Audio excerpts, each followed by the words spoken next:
Welcome to the Maya 5 Beginner's Guide Dynamics DVD. I'm Bob Gundu.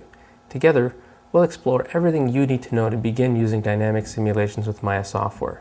The content of this DVD will expand on and go beyond the concepts covered in the Learning Maya 5 Beginner's Guide Introduction DVD. This original Beginner's Guide introduces you to the four main modules in the software: modeling, animation, rendering, and dynamics. This Dynamics DVD will expand on these concepts and actually show you step by step how to plan and create animations using dynamics in Maya. A booklet and scene files with all the steps and diagrams accompany this video as well. The lessons on this DVD are designed for you to get more comfortable with using some of the most common dynamics tools, as well as understand some basic simulation workflows. You'll learn how to manipulate particle systems to simulate water effects, how to create rigid bodies to make them collide and react to forces. You'll learn how to make soft bodies to form in a free-form manner. In the latter half of the DVD, we'll explore some advanced techniques for how to constrain the motion of rigid bodies, as well as how to combine keyframing with dynamic simulations. Finally, the last couple of chapters will show you how to create effects like fire and shatter. Particles in Maya are one of the most widely used tools for simulating natural phenomena such as rain and smoke. They are essentially points in space that can be manipulated with fields and forces like gravity and wind. Particles can be created by using the particle tool or have them emanate from surfaces, curves, or emitters. In this first lesson, you'll learn how to create an emitter to emit particles to simulate water from a shower head into a bathtub. You'll then adjust the attributes of the particles using the attribute editor, as well as add a gravity field to the particles for a more natural motion.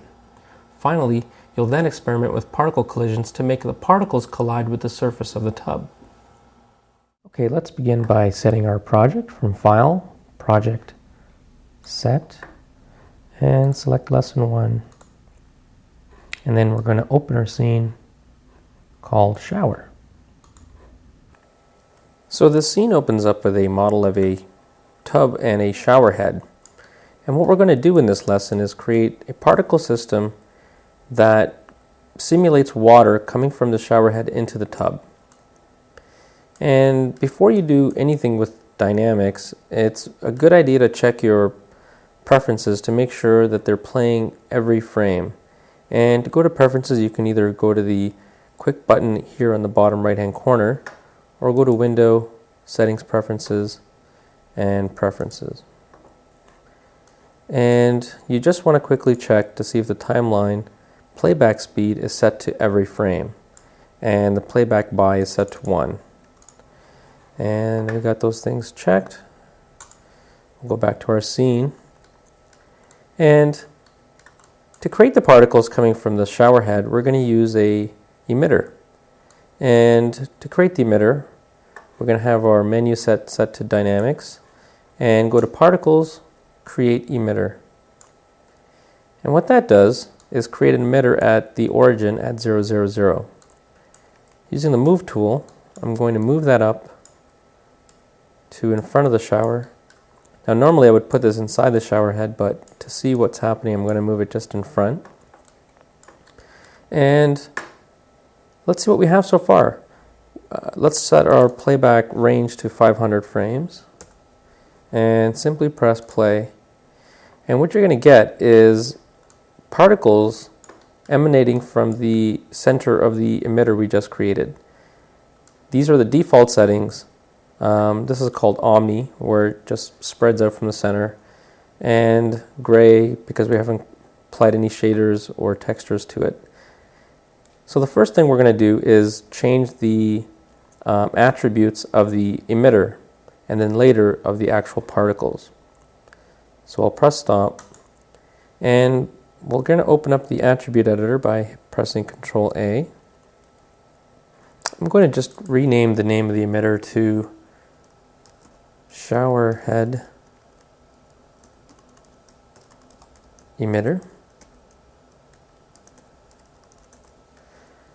And you'll notice on the top the two tabs, the particle shape is the actual particles, and then the shower head emitter is the emitter. And scrolling down to basic emitter attributes, I'm going to change the emitter type from Omni to directional. I'm going to close this attribute editor, rewind, go back to frame 1, and press play. You'll notice that the particles are now going in a direction, and what we really want is it going in a 45-degree angle towards the tub. Now we could change the attributes in either the channel box or attribute editor, but we can also do this interactively by using the Show Manipulator tool by pressing T. And a blue switch underneath the emitter and a yellow handle appear. And by pressing this switch, we can switch the different attributes we can change interactively. So I'm going to go to direction and click on the blue handle and just move it down to a 45-degree angle. And by pressing the blue switch again, we get the spread attribute, and by click dragging on the end of this handle, we can change the spread. And I'm going to click on the switch and get to speed, and this will change the speed of the particles coming out of the emitter. I'm going to change this to a value of 5. So go back to frame 1 and press play. So immediately we've changed the direction of the particles and the spread and the speed. Next, we're going to change the attributes of the actual particles. With the emitter selected, I'm going to open up the attribute editor. And I'm going to change the tab at the top to particle shape and scroll down to the particle render attributes and change the particle render type from points to streaks. Now underneath this pull-down menu, there's another attribute called Add Attributes For, and there's a button underneath it called Current Render Type. By pressing that, it reveals some more attributes. And the reason these aren't there to begin with is basically performance. The more attributes there are, the more there is for Maya to calculate. So by default, it's not there to begin with. So let's change the tail size to a value of 9, the line width to a value of 2. And already you're going to see in the viewport, the particles are now longer and wider. Let's add some color. So let's scroll down, and there's a button called Color under Add Dynamics Attributes. And the pop-up window is going to show you 3 more options. And we're going to check off the first one called Add Per Object Attribute. And add that. And if we scroll back up, there's now 3 more attributes called color red, color green, and color blue. And we're going to change the colors of the green to 0.2 and the blue to a value of 1. So now we have a bright blue streaks coming out of our emitter. So let's test this animation so far. I'm going to rewind. Press play. So now we have longer streaks, which are blue, coming out of the emitter at 45 degrees. So we have our particles moving at a 45-degree angle towards the tub, but they're not falling to the ground naturally because there's no gravity pulling it down at the moment. And the next step we're going to do is add a gravity field to the particles. And to do that, we just simply select the particles, and you'll notice a green, in the shaded mode anyway, a green box, bounding box, indicating that it's selected. If we go to wireframe mode, they actually are highlighted green, but in shaded mode there's just a bounding box. And with the particle selected, we just go up to the menu called Fields and select Gravity. And in our origin, you'll see that there's an icon for gravity. And let's test the animation with the gravity field. So you'll notice that the motion is now turning towards the tub because of the gravity pull. But you'll notice that the gravity is actually pulling it maybe too much. So we can change the magnitude of the gravity. I'm just going to select the gravity field. I'm going to open up the attribute editor, and I'm going to change the magnitude of the gravity field. But I'm going to do that as I'm playing the animation so you can see the effect. So that's with the default 9.8 setting of the magnitude for gravity. So I'm going to pull that down to about 4.5. And you'll notice as I do that, that there's just a nicer flow to the water than before when it was just pulling it immediately as soon as it was emitted. And the cool thing with gravity is that you can actually put negative values in here, make the water, if you need to, for whatever effect you're doing, change directions,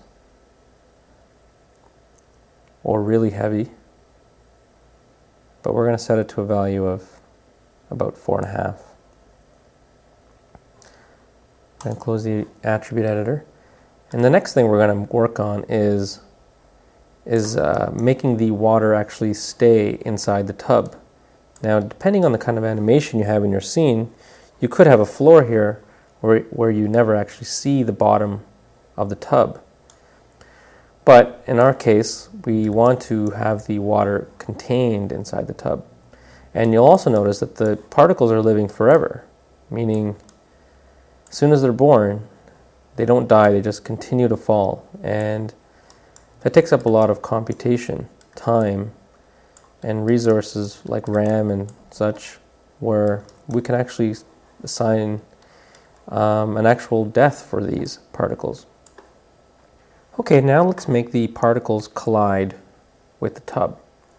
So we'll select the particles first, and then we hold down Shift, and then select the tub, and go to Particles, Make Collide. Let's go back to frame 1 and test the animation. So you'll see the particles now are not going through the bottom of the tub, but the resilience, meaning the bounciness of this surface, is super high, making them bounce right out of the tub. So we'll adjust these two attributes called resilience and friction. That's located on this node called the geoconnector, which is created when you make particles and surfaces collide. So I'm going to hit stop. You can select either the tub or the particles, and we'll open up the attribute editor, and there's now a new tab called geoconnector. So I'll click on that tab, and there's a resilience value of 1 and a friction of 0. So we'll bring down the resilience down to 0.5 and friction to 0.1. It's a smooth tub, but we'll give it a little bit of friction in there. So we'll test that animation now.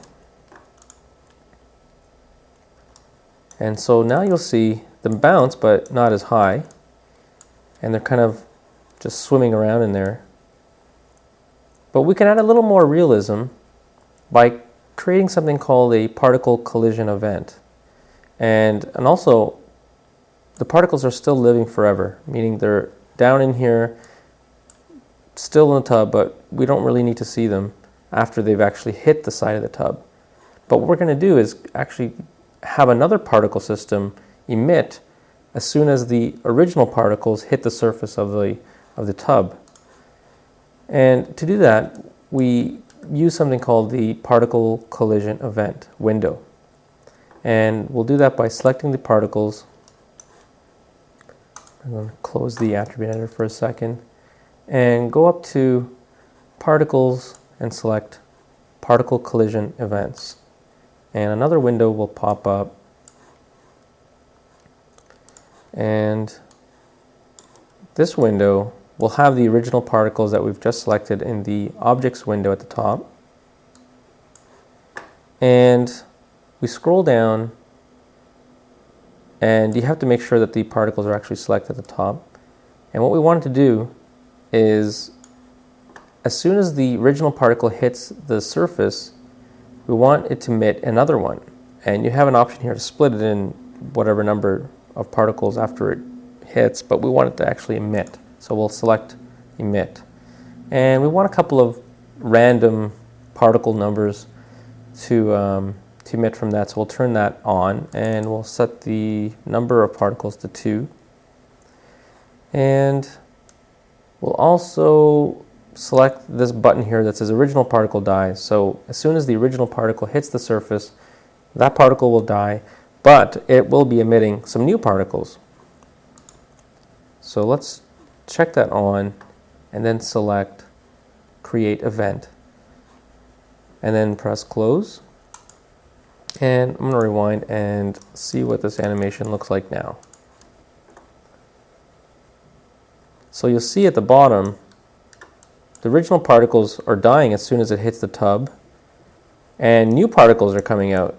Now, the new particles are also the default setting of points, and they're not attached to gravity, and they don't have any collisions on, so they're also penetrating through the tub.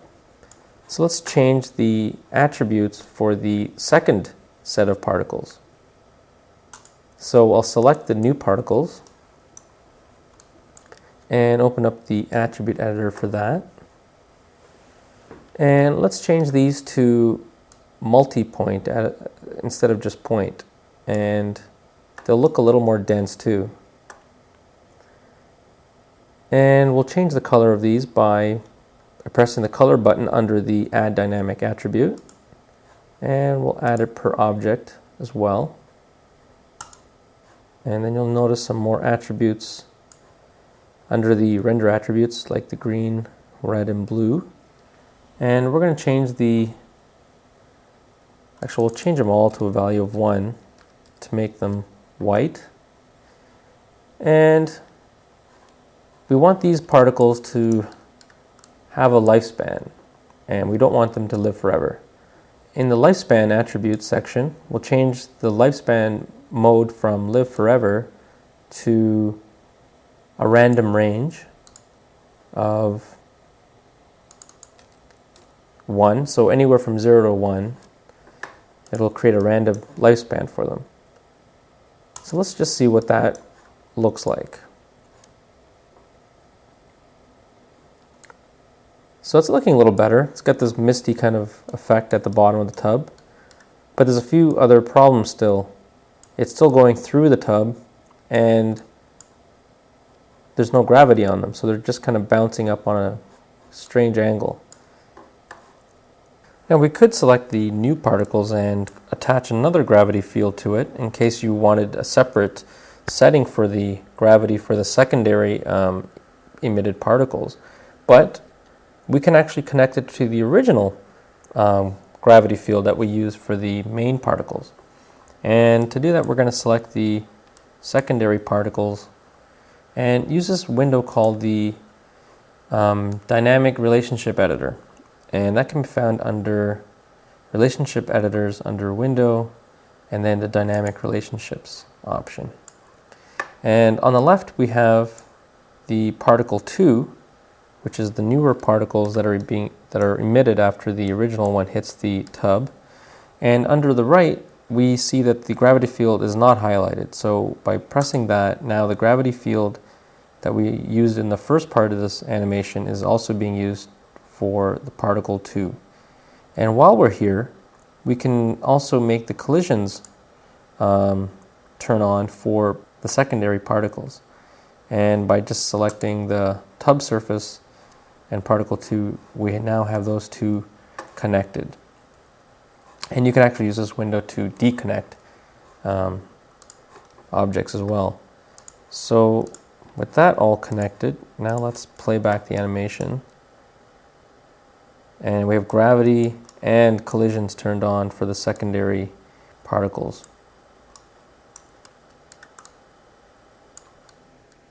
Something to keep in mind when working with dynamics in Maya is the fact that you shouldn't be scrubbing back and forth the animation using the timeline. This is because Maya needs to evaluate every single frame of the simulation. So we'll be talking about this subject a little more in the next chapter.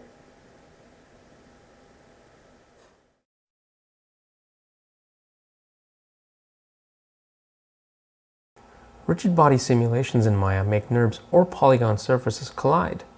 There are two types of rigid bodies in Maya: active rigid bodies or passive rigid bodies. Active rigid bodies' transform node can't be keyframed. Instead, fields and forces influence their motion. Passive rigid bodies are not affected by these external forces but can be keyframed. In this lesson, you'll learn how to use dynamics to create a scene where a bowling ball will roll down the lane and collide with some bowling pins. The entire scene will be animated by dynamics. First, let's set our project to lesson 2. And we'll select lesson 2 and then file, open scene, and select the bowling file. The scene opens up with a model of a bowling alley, and the model is comprised of a bowling ball, a floor, some bowling pins, and a cage. And the whole scene will be used in a dynamic simulation of the ball colliding with the pins. There's going to be no keyframes, and the whole animation will be used using dynamics. Before we do that, we need to decide what's going to be an active rigid body and what's going to be a passive rigid body. So the objects that are influenced by forces and fields and collisions will be the active rigid bodies, and in this case it'll be the ball and the pins, since they'll both be colliding with each other and will be influenced by gravity. The passive rigid bodies will be the objects that aren't influenced by the fields but will contribute to the collisions. So the floor and the cage will be passive rigid bodies because they're not going to be influenced by gravity, but we do want the active rigid body, which is the ball and the pins, to react to the floor. But the pins and the ball will not make the floor move because of the collision. So they're passive rigid bodies. So let's convert the floor and the cage to passive rigid bodies. So I'll select the floor and shift select the cage and go up to the soft rigid body menu and select create passive rigid body. So to create the active rigid bodies, I first make sure that there's no interpenetration of the objects. So I'm going to go to the side view and show you what I mean. Here's the pins, and you'll notice that there's a very small gap between themselves and the floor. Now, this is always a good idea when working with dynamics to leave a little bit of room for the object to settle. So when the gravity has been applied to these pins, they'll just naturally set on the floor. But if they were already actually touching or actually penetrating through the surface of the floor, you're going to get some interpenetration errors. So I've already provided a little bit of a gap between the floor and the pins. So I'm going to use the outliner to select the pins and the bowling ball. So I'll select all the pins and the ball and go up to soft rigid bodies and say create active rigid body. So at this point, if I was to press play, there's not much going on because there's no forces acting on the ball or the pins. I'm going to go back to frame 1. And let's first add gravity. I'll open the outliner again. So the gravity is only going to be applied to the active rigid bodies, which are all the pins and the ball. And select Fields, Gravity. So now we have a gravity icon at the origin. So there's gravity now in the scene. We can press play. Again, the ball falls to the ground a little bit because there was a little bit of a gap there. As I press play, you'll notice that the pins are falling over. There could be several reasons for them falling over, but the main one is usually that their center of gravity isn't quite in the center of themselves, and so if they're a little off, they'll begin to fall over. So I'll press stop on the animation, play ahead, and go back to frame 1, and select these pins just the pins, and I'll show you their center of gravity. These little X's are not quite in the center, I guess. So we'll look at in the channel box. And in the channel box, you have the ability to change multiple items, attributes at once. You can't actually do this in the attribute editor. So we're just going to make the center of mass of these objects at 0, 0, 0.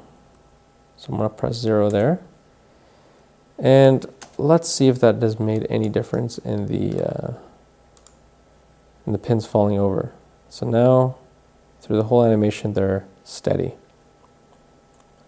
Great. So now what we need to do is actually have the ball move towards the pins. And to do that, go back to frame 1, select the bowling ball, and you'll notice in the channel box that there's numerous attributes for actually giving it some initial velocity and spin.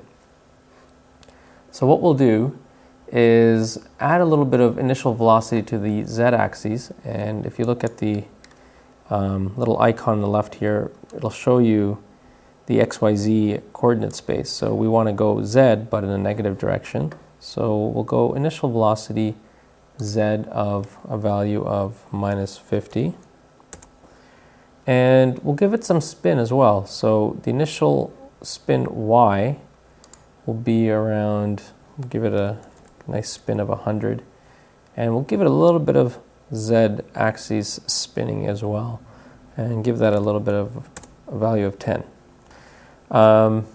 So let's test this animation, see what's happening. Let's go back to frame 1, press play, and there you go. We have some animation of the ball hitting the pin. But take a look at what's happening at the back of this model here. Let's go back to frame 1. Here comes the ball. And you'll notice that the surfaces, the pins are actually going through the back of this cage. And this is a common error that people get when working with dynamics, rigid body dynamics, and objects are going through other ones. And it's because all objects have a front and a back, a normal. And what's happening here is that when this object was being built, the surface on the back here somehow got reversed. So in order to check to see what direction surfaces are, we can use an option called display normals.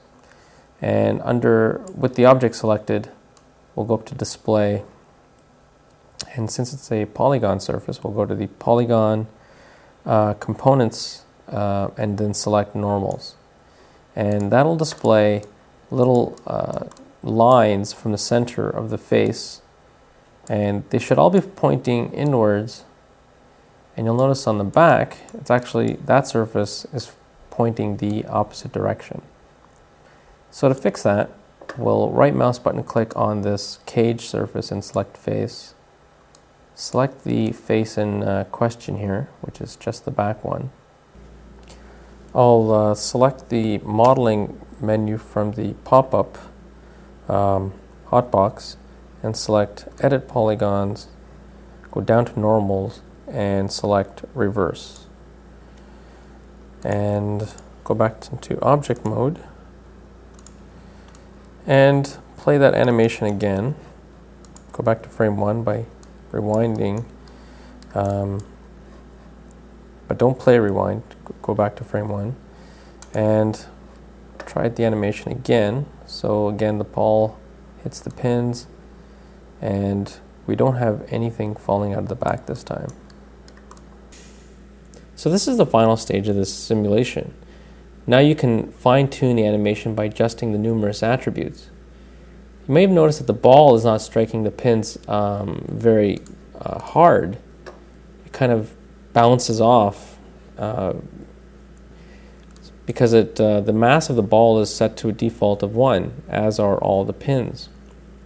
So the first thing we want to do is change the mass of the ball from 1 to something a little more substantial like a value of 10. And also the bounciness of these objects are a little high. So let's pick the floor and reduce it to a value of 0.2 from a value of 0.6. And the dynamic friction will lower that as well to 0.05 because it's supposed to be a very, very smooth surface. And lowering that will help it slide a little more. And let's pick the pins as well and adjust their bounciness and friction. So we'll change it from 0.6 to 0.2 and also reduce its dynamic friction from 0.2 to 0.05. And finally, we'll adjust the bounciness of the ball to 0.2 and also the dynamic friction to 0.05. So let's take a look at how that animation looks with those adjustments now. So immediately you can see how hard that ball hits the pins now.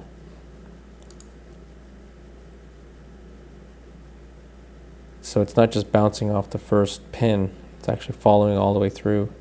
And there's less bouncing going on because of the reduction in the bounciness attribute.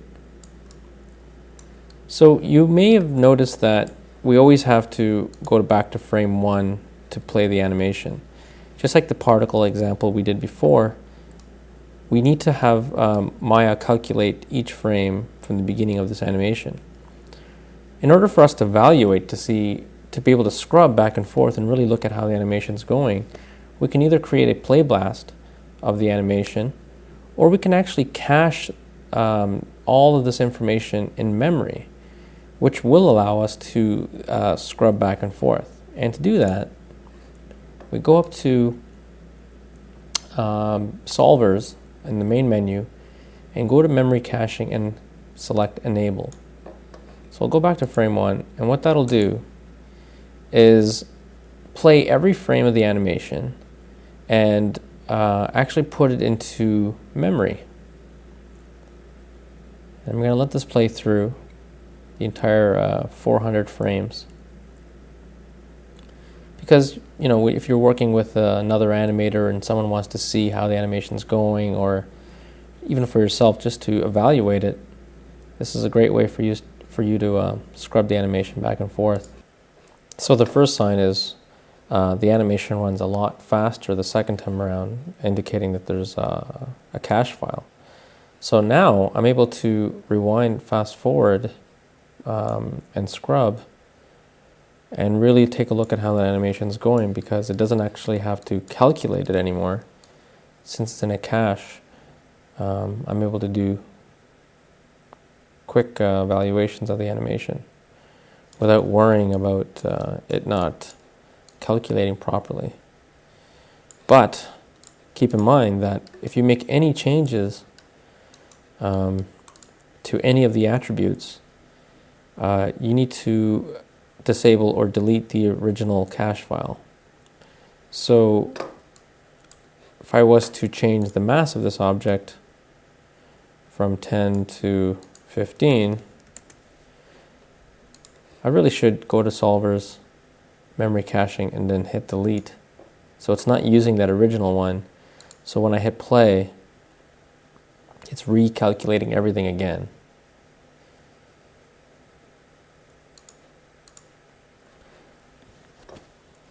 Another thing you may want to do is actually convert all the dynamics to keyframes.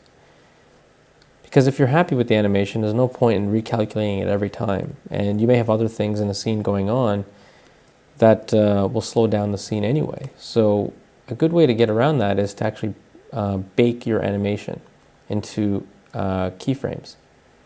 So to do that, we're going to select the ball and the pins, because those are the two objects that have all the animation on it. So we'll go to the outliner, select the pins and the bowling ball. And I'm going to go to Edit, Keys, and go to Bake Simulation and open up the options for that. Since we only want the translate and rotate attributes keyframed, because the object doesn't scale, there's no point in keyframing things that don't need to be. So we'll just select the translate and rotate from the channel box, and we'll change the options in here from all keyable to from channel box. So now it'll only add keys onto things that are highlighted in the channel box. So, and also you can change your options for time slider or a defined start and end time, but in this case we'll leave it at time slider. So we'll press the bake key, and what that's going to do is go through, because it's adding keys on every single frame, and we're going to take a look at that once it's finished in the graph editor.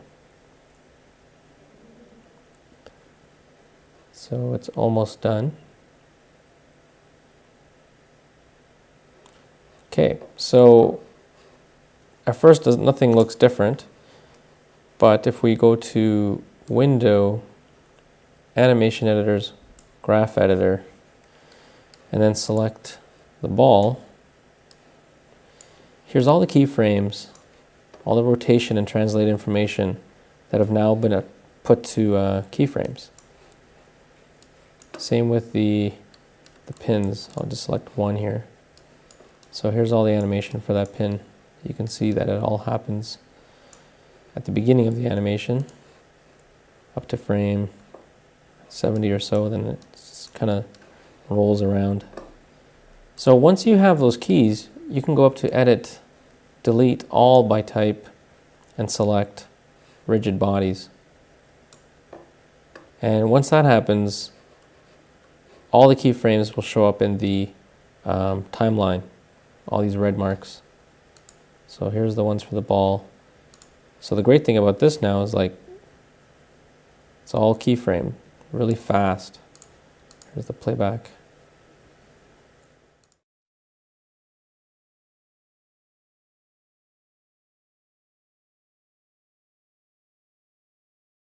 With soft body dynamics, you can recreate geometry as a flexible object called a soft body.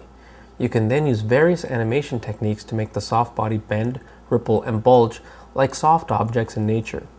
This is achieved by having each control point on an object turn into a particle. Once a CV or vertex point is a particle, fields and forces can then influence them.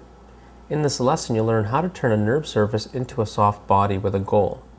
The soft body will attempt to retain a goal shape while it's deforming from the fields. The example for this lesson will be of a curtain waving in the wind. Okay, now let's set our project to lesson 3, and then open the file called curtain.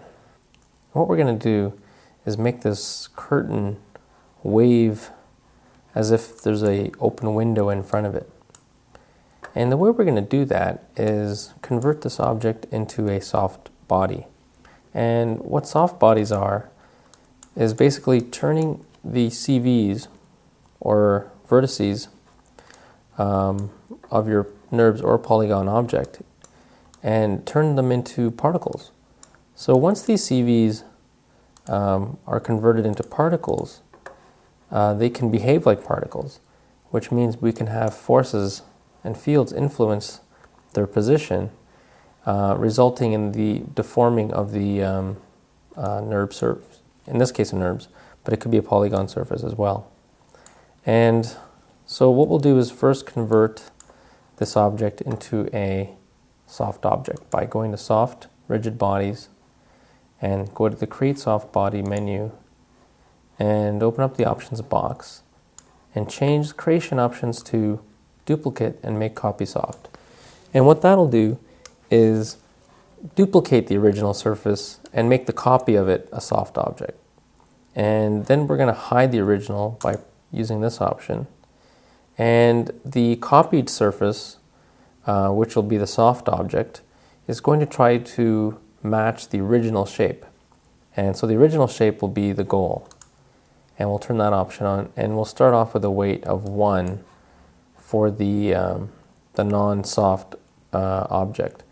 And that means it'll replicate the other shape by 100%. And then we'll use other tools to change that. So with these options set, I'm going to hit create. And so you'll see this bounding box around it because the CVs are now particles. So when particles are selected, they have this bounding box. And in wireframe mode, you'll see that the particles on the surface are selected. So let's look at what's happened in the outliner. So there's the rod. The original curtain is still here, but it's invisible because it's been hidden now. And now we have this new node called copy of curtain. And inside that you'll see the actual particles. So what we'll do now is add a field to the particles. So we'll select the particles from the outliner and then go to fields, and we're going to use a field called uniform. And so you'll see this icon of the field at the origin. Let's move that up. So, and let's change the direction and attenuation of the field. And we'll do that interactively by using the T key.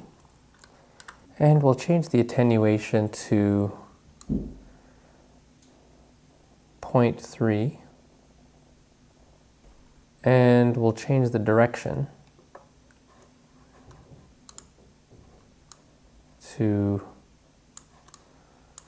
towards the curtain as well.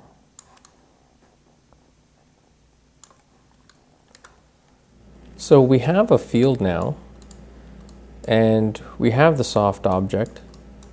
So if I do press play, nothing's going to happen because when we originally created the soft body, we set the value to 1, which means it'll follow the original shape, which is hidden right now, by 100%. So what we want to do is paint values to these particles that range from a value of 1 at the top, which means it won't move because we want it to stay on the rod, graduating to a value of 0 towards the bottom. So the bottom will move more than it will at the top. So to do that, we're going to select the soft body, go to rigid and soft bodies menu, and then select paint soft body weights tool and go to the options box. So the reason why the soft object has gone white is because we originally assigned a value of 1 as the goal weight, and a value of 1 is white.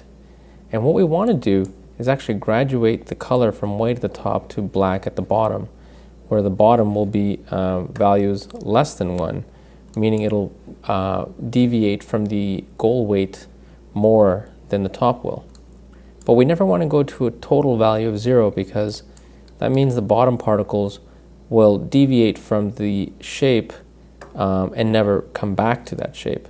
So we always want to just clamp that value just higher than 0. So there's an option here called clamp, and what we'll do is turn that on and leave it at a value of 0.1, so we know it'll never go to 0 when we're painting black values. So I'm going to slide the slider down to value of 0, but we know it's never going to paint 0 because we already said it's going to clamp at 0.1. And have the paint operation set to replace. And what we're going to do is paint the bottom of this curtain. And something like that. Make sure you get all of it. And then what we're going to do is switch over to smooth in the paint operation.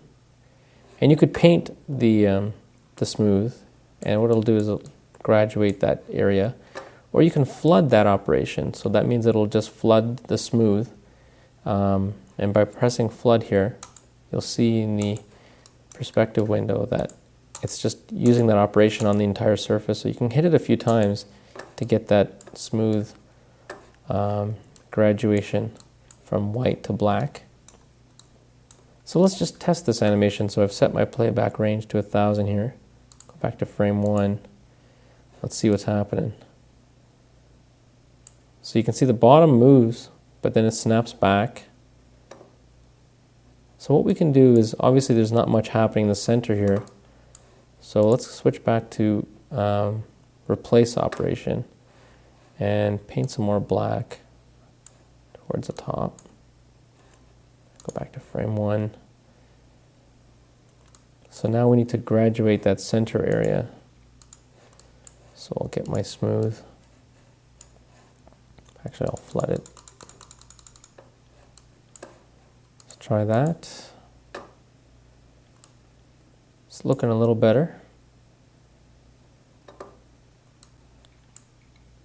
So go ahead and just basically paint. And the great thing about this is that you can be selective as to the areas that you really want to have more motion. So we could have pockets of patches here that are painted a different value, and those little areas will move more or less than the other ones.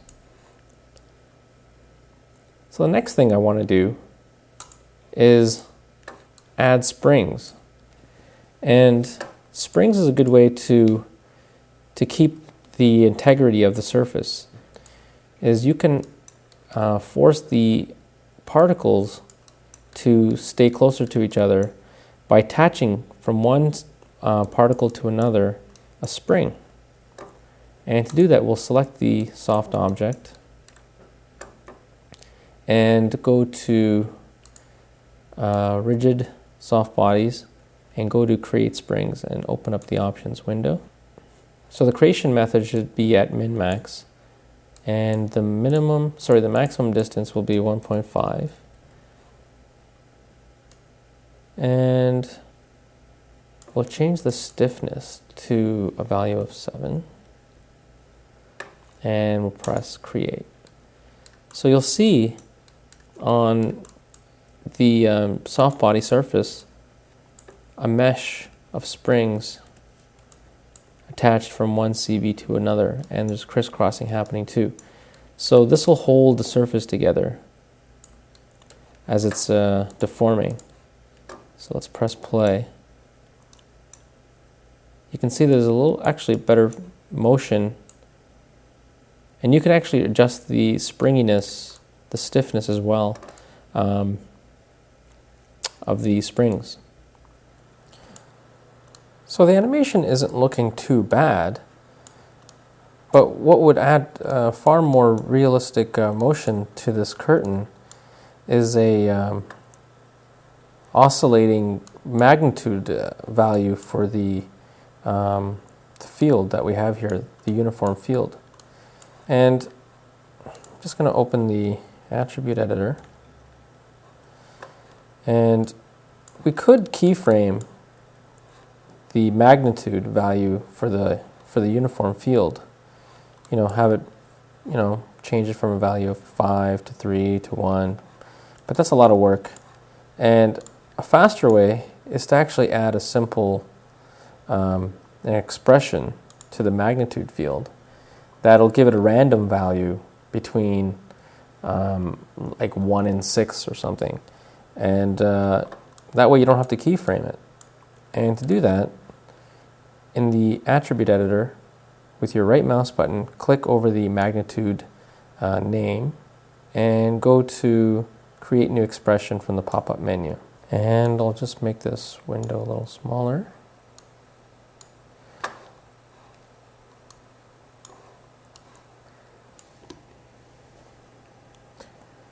So the uniform field's magnitude is highlighted in the attributes box here.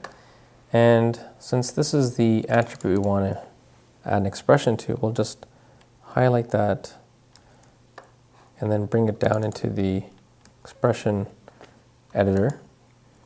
And we want to add a range of values that Maya could use from 1 to 6. If you ever forget the expressions that you need to use, you can find them usually under the insert functions at the top here. And I'm going to scroll down to random functions, and there's one here called RAND, which means random with a bracket next to it. And you essentially insert inside that bracket a value with a comma in between. So 1, 6 will mean that the magnitude field will range from 1 to 6. And you basically hit create. And I'm going to close this, and you'll notice that the magnitude field is purple, indicating that there is an expression in there. So when I hit play, there'll be values ranging from 1 to 6 over time, giving a more randomness feel to the wind coming in to move this surface.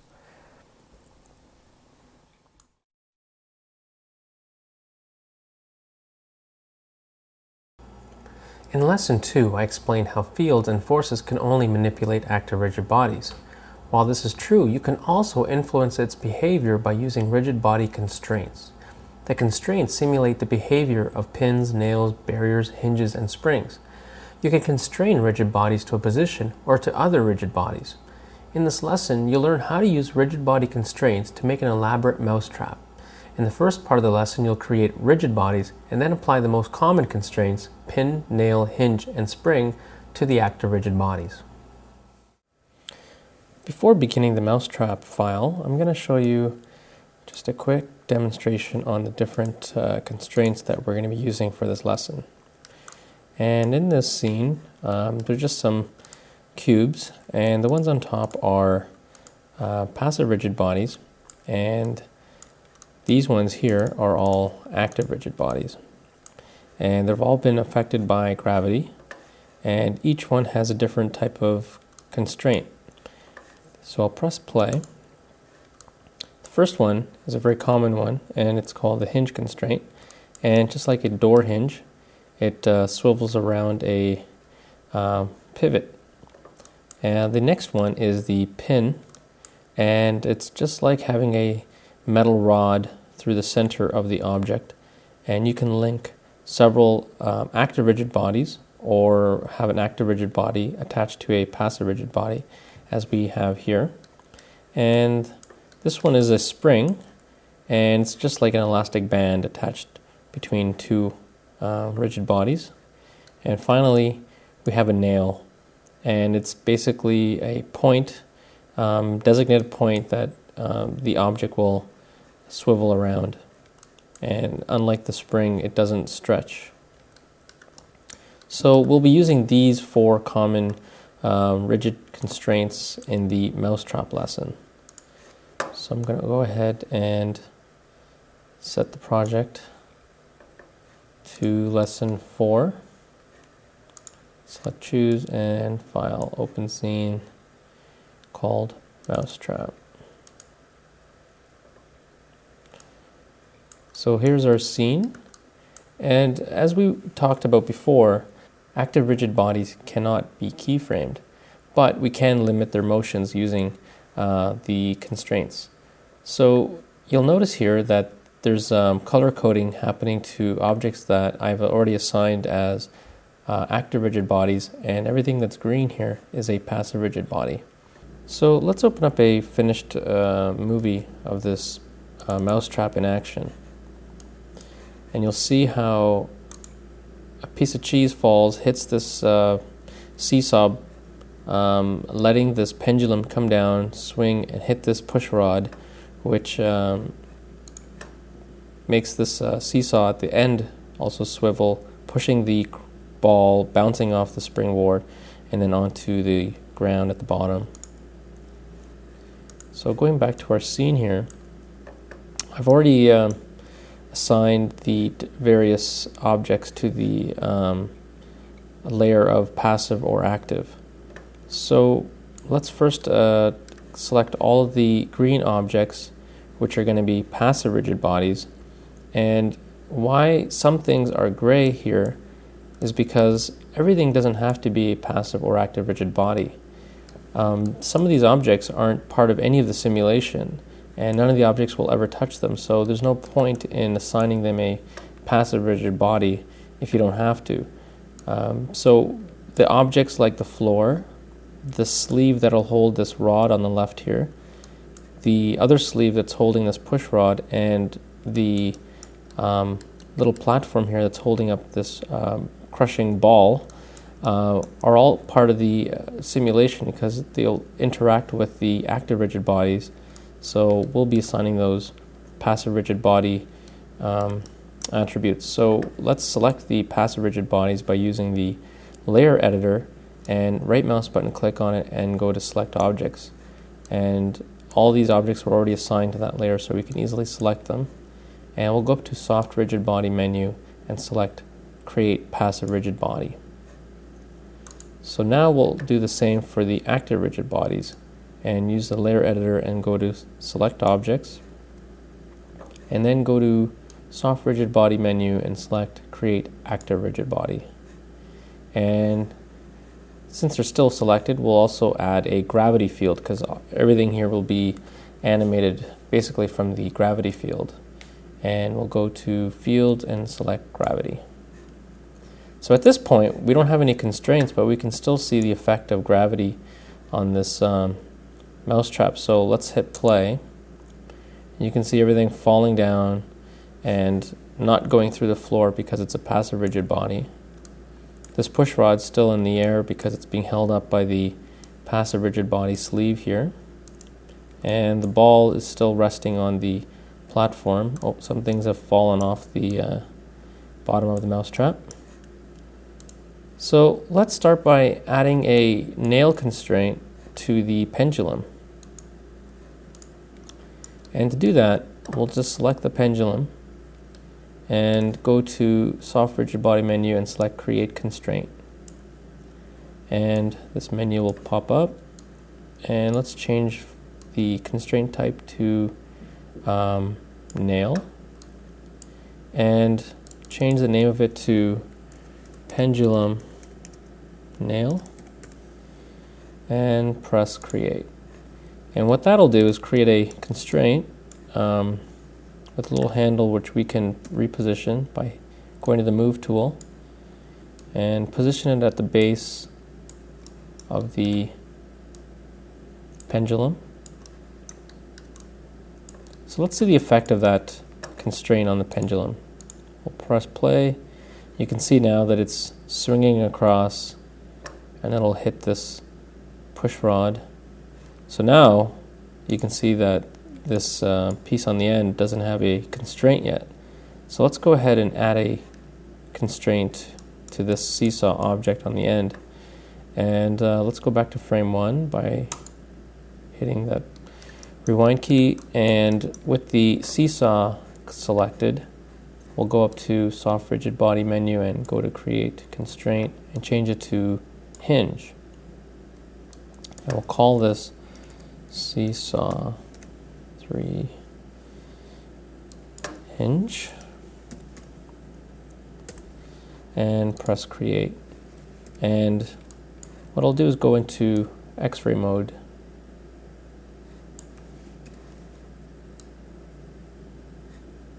so we can easily see where that constraint is. We want it to be a little higher at the pivot, so we'll move it up to that point. So let's see the effect of the hinge. The pendulum's coming down. The momentum will carry through this. So it's not moving very much because the mass of the pendulum is at the default 1 setting. So let's actually change the weight, the mass of that to 10. And I always find everything a little bouncy at this scale, so I'm going to lower this bounciness attribute for the pendulum. So let's go rewind and hit play again.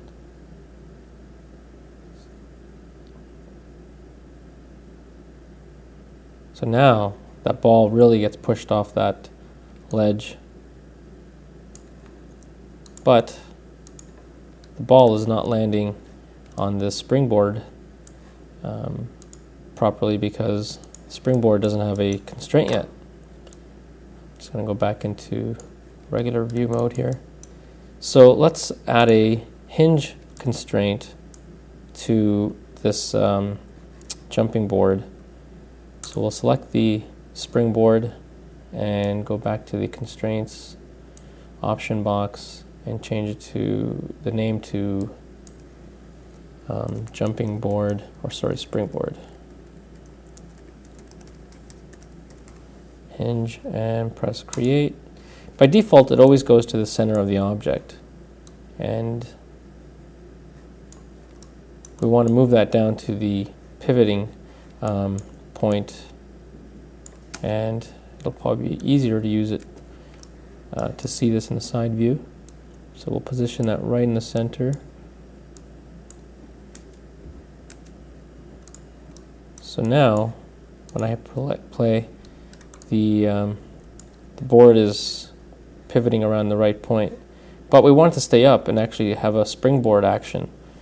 So we'll add another constraint to this object. You can add as many as you want on any object, and we're going to use a spring constraint. So let's go up to constraint menu and change this to spring. So we'll call this springboard spring and press create, and we'll just move it up about 8 units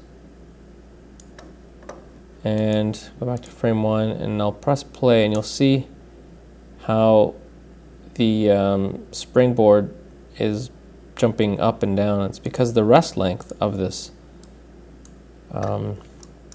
this constraint is set too low.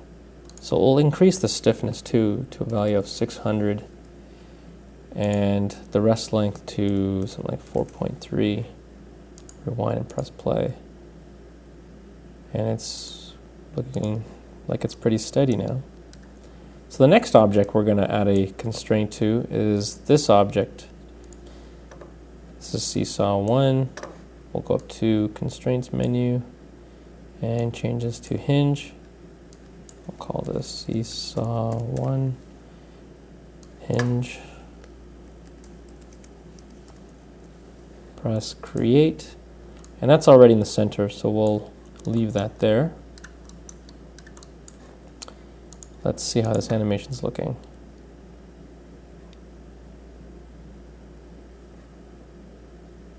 So looks like this side's doing all right, and this ball is probably a little too light, so I'm going to change the mass of that to about 5 and reduce its bounciness as well. So the cheese is going to land on this little seesaw, and it's going to push the this push rod up into this other seesaw at the top.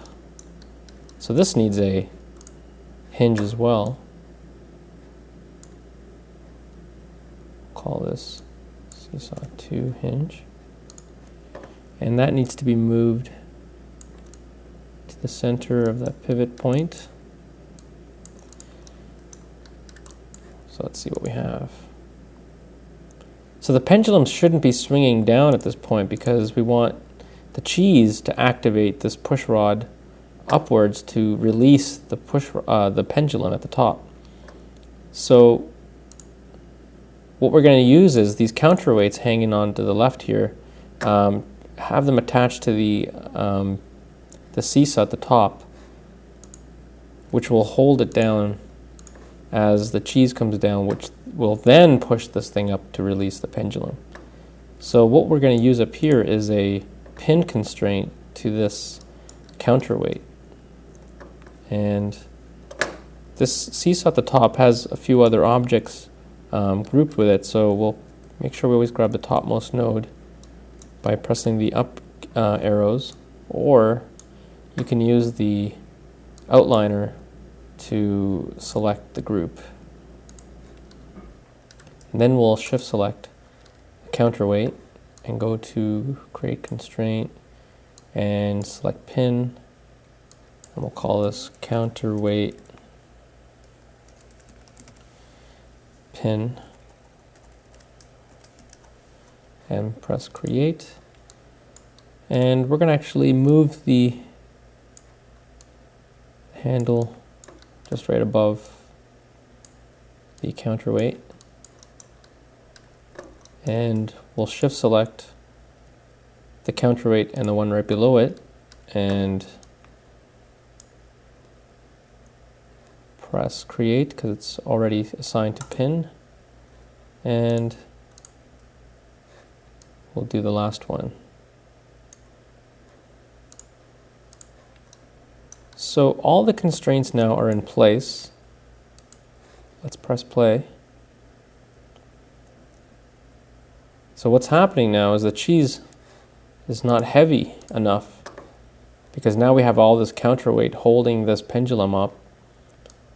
Let me just change the shading back to normal.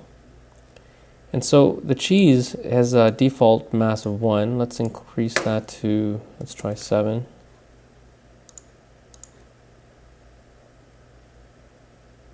So that's looking pretty good. It's going to come over, push this ball off the platform. It's going to bounce off the springboard and then land right on top of the cheese. Another thing you can adjust is, by default, the Maya looks at the objects as kind of like a bounding box because it takes a lot of time to calculate if it has a lot of different shapes and such. So to get more accurate results, you can change the bounding box option to vertices or CVs, which is the most accurate, but it takes a little longer to calculate. So we'll change that for the cheese. And we want the cheese to stay on top of the platform at the bottom here. So we'll increase the dynamic friction from 0.2 to 1. Going to reduce the bounciness from 0.6 to 0.2. And let's see how that'll change things. There we go.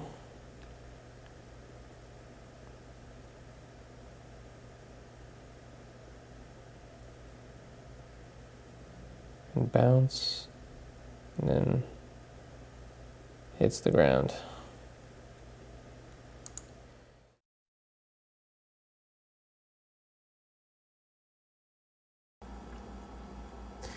In the previous examples, you relied solely on dynamics to create the motion of the rigid bodies. When you're using active rigid bodies, the transform node can't be keyframed, whereas passive rigid bodies can. In Maya, you have the ability to keyframe an attribute on the rigid body called active. This essentially toggles the rigid body from being active or passive. This allows you to control a portion of the rigid body's motion until it's keyframed into an active rigid body, where dynamic forces can continue to influence the motion. In this example, you'll learn how to keyframe the active attribute so you can use hierarchical animation to control a robot's arm lift a rigid body can, and then use dynamics to toss and bounce it into a garbage bin. So let's set our project to lesson 5. Project set, lesson 5. And we're going to open up a scene called Robot Arm. And in the scene, we have a arm, mechanical arm, with a claw and a can, a wall, and a garbage bin. And what we want to do is have the can, the arm is already animated. So if I play the animation, you'll see the arm rotate and look like it's tossing something in the can, but the can is not following the arm.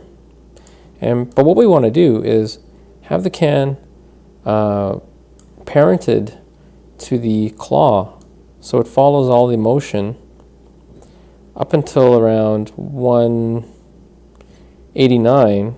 We want the can to not be parented to the arm anymore and have dynamics take over and inherit all the velocity that it had up to this point and have dynamics take over and have a gravity field as well, arc the can to hit the wall and then into the can, a garbage bin.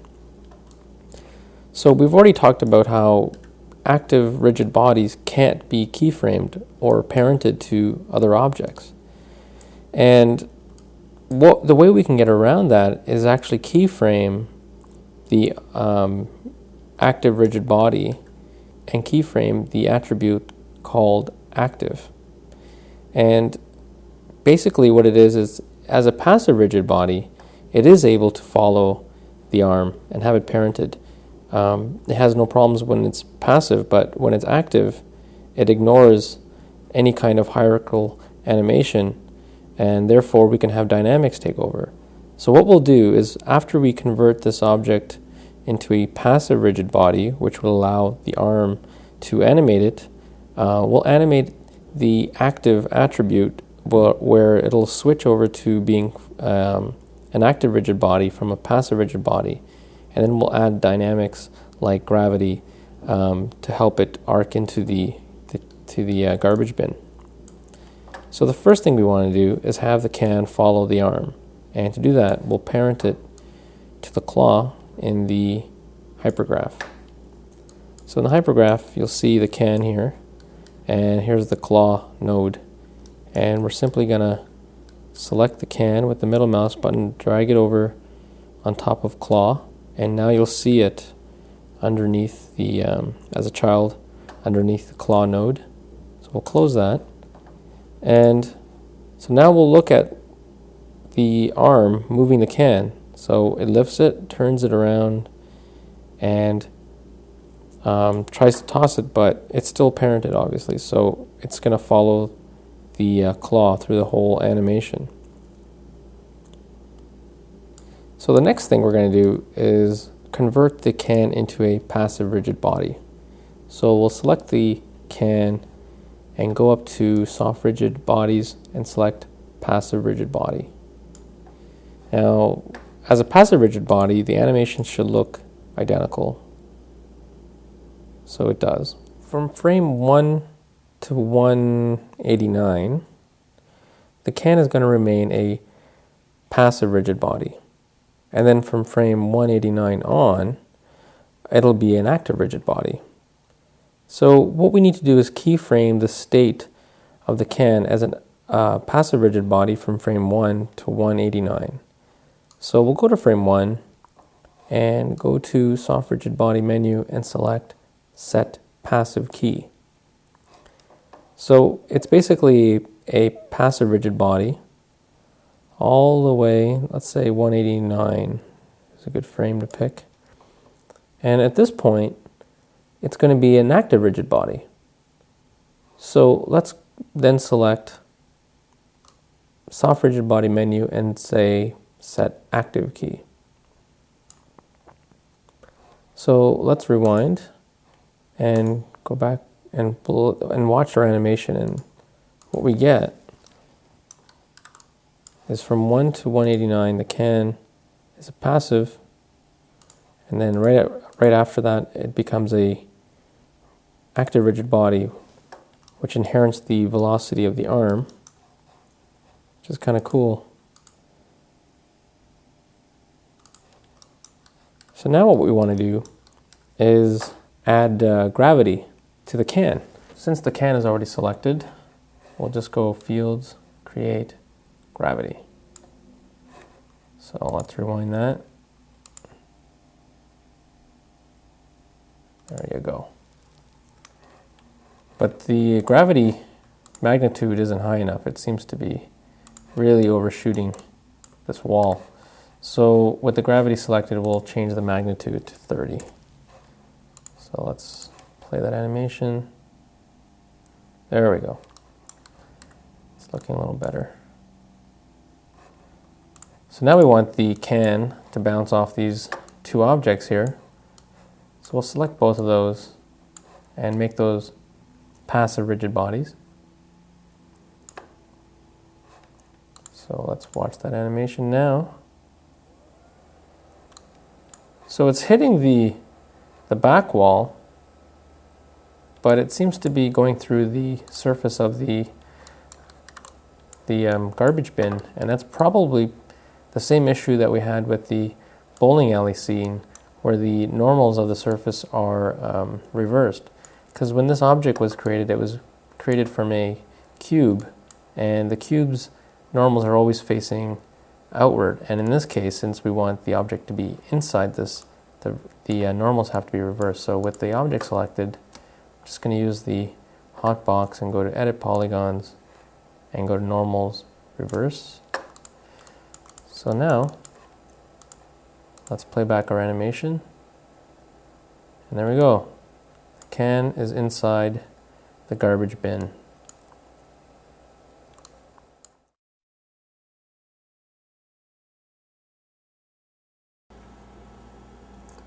Maya effects are built-in programs that make it easy for you to create complex animations such as smoke and fire. Each Maya effect offers many options and attributes for tuning the results.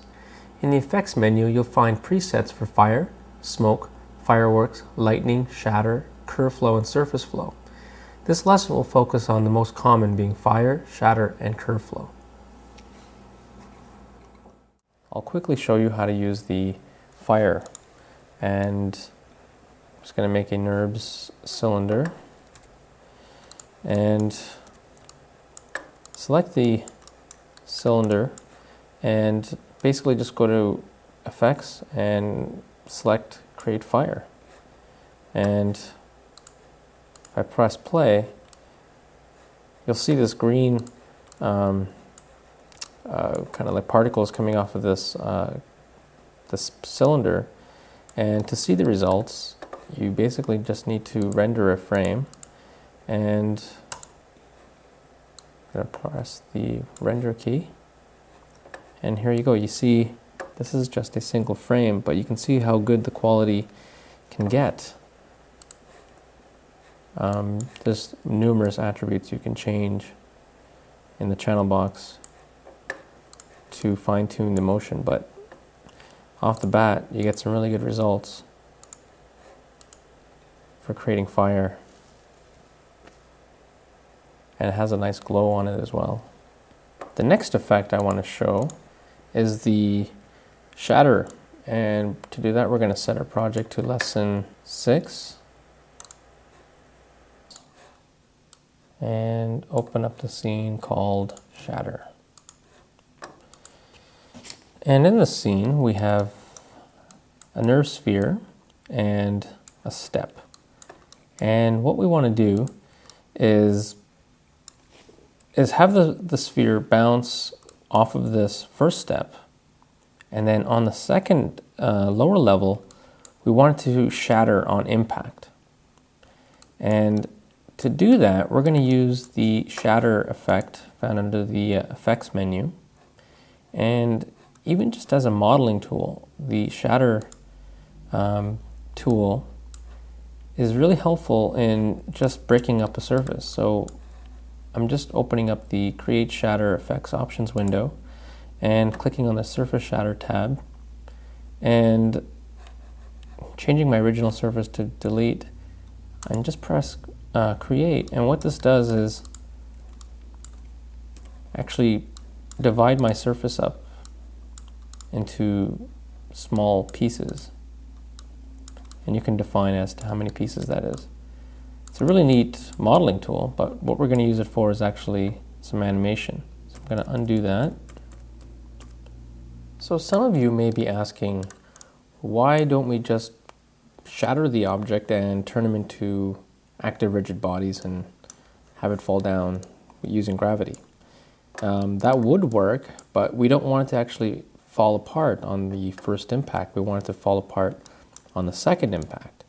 So we want the original sphere to fall down, hit the first surface, and then as it bounces to the second level, we want it to switch to the shattered sphere where it'll fall apart on impact. And to do that, the shatter effect actually creates an extra little attribute called shatter, which lets us switch from the original sphere to the shattered one. And And I'm going to show you how to do that right now by going to the Effects menu and go to the Create Shatter and go to the Shatter Surface tab and turn on Rigid Bodies with Collisions off. So you may be wondering as to why we have rigid bodies with collisions off. And that's basically because once the surface is created into shattered pieces, we just don't want any interpenetration between the shards. So what we do is we just turn the collisions off, and they'll still collide with other things like the floor, but they won't be colliding with each other, which is fine because there's only 5 pieces and the chances of them hitting each other on the ground is very limited anyway. So that's just basically for performance issues as to why the collisions is turned off. And turn on the option down here that says original surface and have it linked to the shards, and that'll turn on make original surface rigid automatically. So with those settings, we'll press create.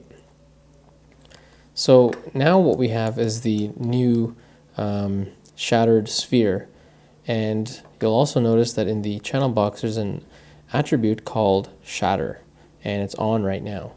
And if we switch that to off by pressing, typing in a value of 0, which means off, or you can type in off, you'll see that it snaps back to the original sphere.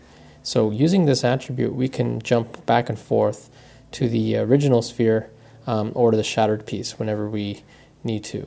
And so we'll go back to the shattered piece, and we're going to add a gravity field.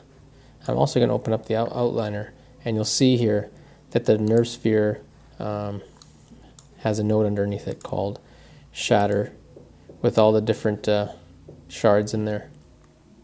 And in the outliner, I'm going to select all of these pieces and go to Fields, Gravity. In order to have the sphere bounce off the floor, we need to first create a passive rigid body. So we'll select the floor and go up to Soft Rigid Bodies and say Create Passive Rigid Body. Now still, when we hit play, it's still not going to hit that surface just because we still have collisions turned off. Even though we have collisions set to off, you can force the shards to collide with the common surface by specifying a -1 value to the collision layer of the attribute on the floor. So with the floor selected, we can hit the rigid body node, input node, and go down to layer, collision layer, and type a value of -1. And what that'll do is have the sphere collide with it. And you can see here that it does just that. But, like I said, we wanted it to hit the surface and then bounce on the second level, and then shatter. So what we're going to do is animate the shatter attribute. So we're going to go to frame 1, and we're going to open up the outliner again and select the nerve sphere. And at frame 1, we'll have the shatter set to off. So I'll press 0 and keyframe that. Well, I'm going to highlight the word shatter in the channel box and go to key selected. I'm going to play this, and it bounces off that first surface, but we want it to land on the second surface, so we're going to give it an initial velocity to push it a little bit into this direction here.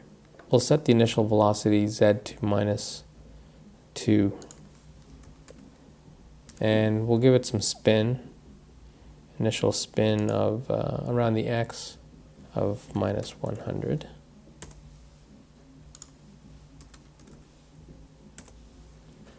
And let's give that a try.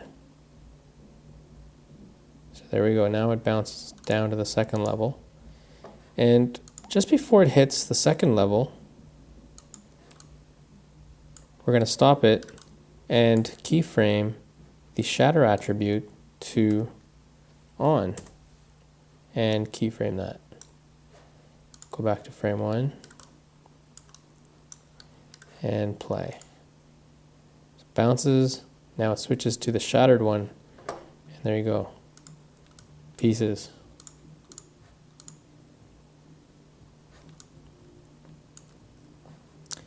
So you'll notice that it changed the shader on the object, and that's just because when there's a new object that's created, it uses the default gray. So you can assign the same red that I had for the original sphere onto this one to continue the same look of the original piece. So there you go.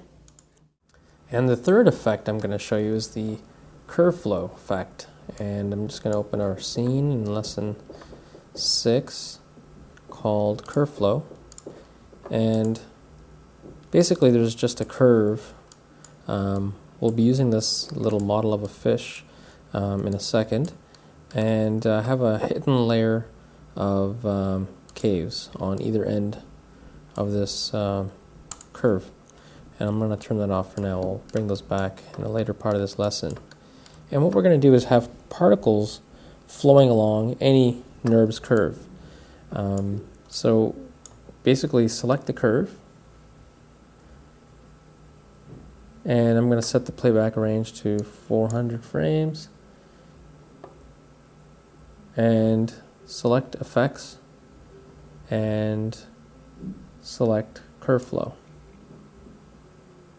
And what that's going to do is create a selection handle at one end of the curve with all these locators along the curve that you can adjust. And I'm just going to hit play, and what you'll see is particles flowing along this curve. And what we're going to do is modify some of the attributes for this curve by adjusting these locators.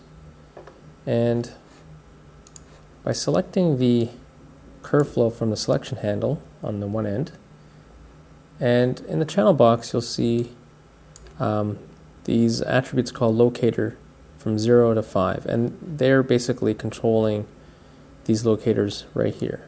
And let's go to locator 3 and change its position from 4.2 to something like 3.3.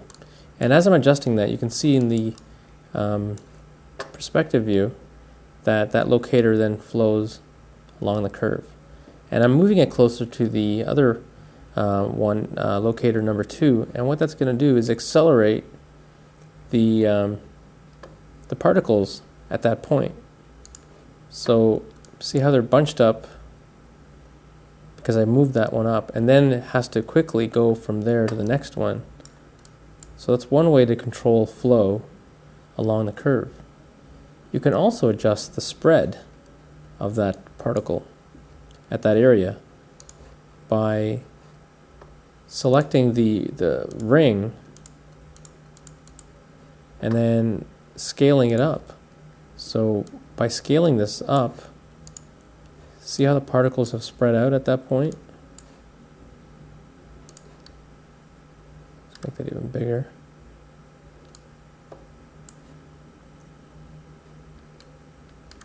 Scale that down a little bit. Let's also change some of the attributes to the lifespan. So by selecting it from the selection handle, I'm going to change emission rate to 10, and let's see what kind of changes that's made. So you can see there's less particles flowing along there now. I'm going to now make changes to the actual particles. So far we've been making it to the emitter, so now we're going to change some things on the particle. And in the channel box, after selecting the particles, I'm going to change the lifespan mode from constant to random range. And then I'm going to enter a value of 5 for the random lifespan. So that means it'll range from 0 to 5, the lifespan of these particles. And I'm going to change the max count to 5. I'm going to play that. Now it's hard to see because the particles are so small. So if you just want to change the particle render type from points to spheres, you can see that there's never more than 5 particles along this curve, and the speed of them is determined by the lifespan. So some are faster because we entered a random range from 0 to 5, so some of them are 1, some are 2, so depending on their lifespan, they'll go faster or slower along this curve. The next step we're going to do is instance this model of the fish we have here to be instanced where every particle is. So we can have a school of fish going along this curve, and it'll actually figure out the rotations and aim as it flows along the curve. It's a fast way to get a whole bunch of objects going along a curve without having to hand animate each one. So what I'm going to do is just press stop and select the fish and then shift select the particle and go up to the particles menu and go to instancer and open up the options in there. Scroll down to where it says rotation options and change the aim direction to velocity. And what that'll do is aim the fish in the direction that the fish is flowing. So it'll always turn with the curves. So we'll hit create, and what it's done is replaced anywhere where there is a particle with a fish, and the actual particles are still there. We'll make them smaller and go back to points. And don't forget that the particles require hardware rendering, so if it's software rendered, you won't see them. And so now we'll press play, and we have animation of these fish flowing along the curve. I'm going to turn on my caves layer, and there's a quick way to animate a school of fish.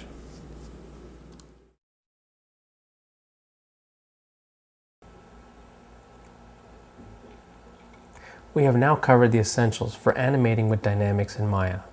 You learned how to create an emitter and modify and add attributes to the particle shape node to simulate water. You continue to refine the motion by adding a few more elements, a gravity field, and a collision event. Then the next common tool in Maya is rigid body dynamics. Here you learn the difference between active rigid bodies and passive rigid bodies, and apply it to creating a bowling alley scene. You'll also learn how to use memory cache and bake out the simulation to keyframes. In Lesson 3, we moved from rigid bodies to soft bodies and created a curtain reacting to a uniform field. This was achieved by making a goal for the soft object, which was then modified with the Paint Soft Body Weights tool.